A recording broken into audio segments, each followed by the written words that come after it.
भारताचे वन, पर्यावरण आणि हवामान बदल मंत्रालयाचे मंत्री भूपिंदर यादव हांच्या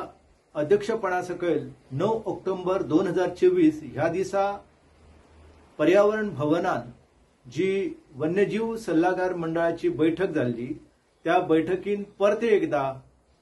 कर्नाटकाचे नदरेंतल्यान जो वन्यजीवाच्या दृष्टिकोनांतल्यान नाहरकत दाखलो कळसा भांडुरा प्रकल्पा खातीर तांकां जाय आसलो तो दिवच्या खातीर केंद्रीय मंत्रालयान निर्णय जो आसा तो फुडें धुकल्लेलो आसा आणि कर्नाटक सरकारा लागीं मागणी केल्लेली आसा की सध्या म्हादयचे जे प्रकरण आसा ते सर्वोच्च न्यायालय आणि लवादार कडेन याचिका दाखल केल्लेली आसा गोवा, महाराष्ट्र आणि कर्नाटक ह्या 3 राज्यांनी।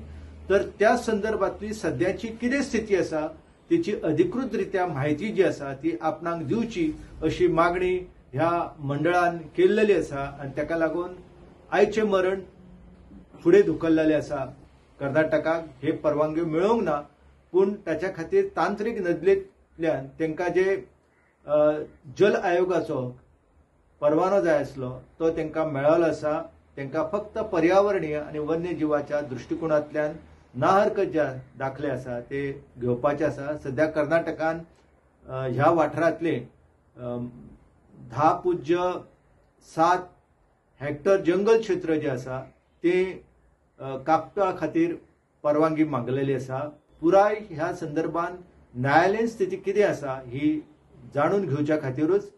राष्ट्रीय वन्यजीव सल्लागार मंडळाचे जे मुखेली आसा भूपिंदर यादव आणि जे मंडळाचे सदस्य आसा त्यांच्यानी